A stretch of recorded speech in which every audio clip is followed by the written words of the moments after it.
I once believed humiliation was subtle, something that crept in quietly during private moments you could pretend didn't matter. I learned the truth the hard way. Sometimes it arrives openly, dressed neatly, seated at your own dining table, smiling while it slowly breaks you apart. The dinner was my wife's suggestion. She said inviting her manager over would reflect well on her professionally, that hosting him would prove her dedication. I agreed. Even though the way she spoke, his name made my chest tighten. I spent the entire day scrubbing the house, preparing the meal, and practicing small talk in my head.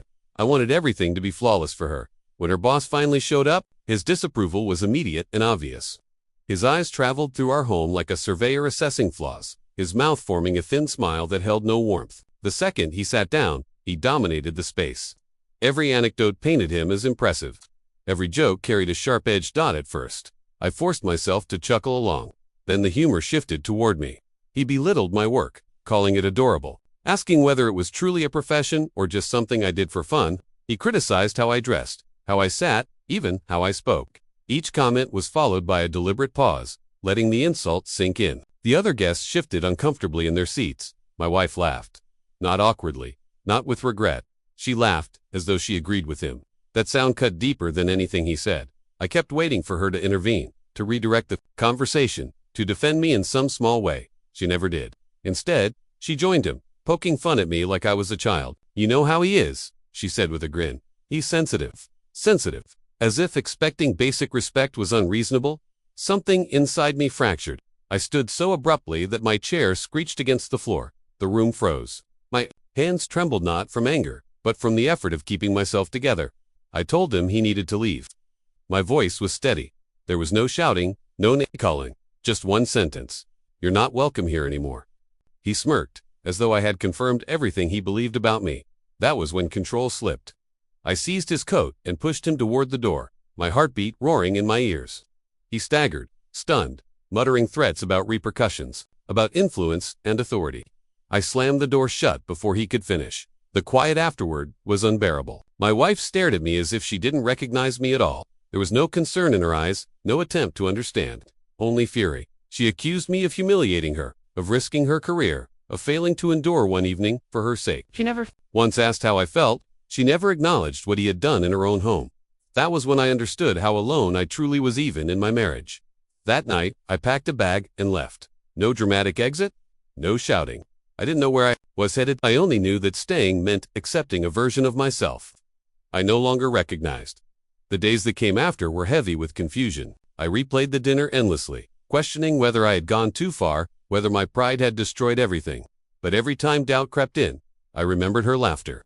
I remembered how small I felt at my own table. She called. She sent messages. Sometimes she blamed me. Sometimes she apologized. Sometimes there was silence. I didn't reply. Distance has a way of sharpening perspective. Away from her, I began to notice how long this pattern had existed. The quiet dismissals. The moments when my voice stopped carrying weight, the way I constantly minimized myself to support her ambitions. I had convinced myself that love required sacrifice. I never stopped to ask why I was the only one giving things up. Weeks later, she came to see me. She looked exhausted, stripped of her usual certainty, no longer shielded by her boss's presence. She told me she had resigned. She said she finally understood how wrong everything had become. She cried. She said she was sorry. She asked for a fresh start. I believed her remorse was genuine. But honesty doesn't undo harm. I told her I needed time not as punishment, but to rediscover who I was without contorting myself to keep someone else comfortable. For once, she didn't argue. That quiet felt different. It felt like respect. Repairing what was broken wasn't cinematic. There were no dramatic confessions or instant forgiveness. There were difficult talks, uncomfortable truths, and long stretches of silence filled with uncertainty. We discussed boundaries, partnership, and what real support actually looks like. I had work to do as well. I stopped apologizing for taking up space. I returned to parts of myself I had abandoned. I learned that dignity doesn't shout, but it does stand firm. We didn't fix everything quickly, but we began building something honest. That night didn't just reveal a cruel superior.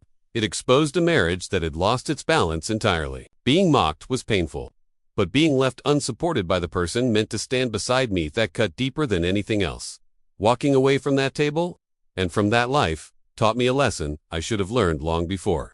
Respect isn't optional. It's the base everything else stands on. And a love that demands silence, that asks you to make yourself smaller until you disappear, is not a love worth holding on to. Thank you for listening.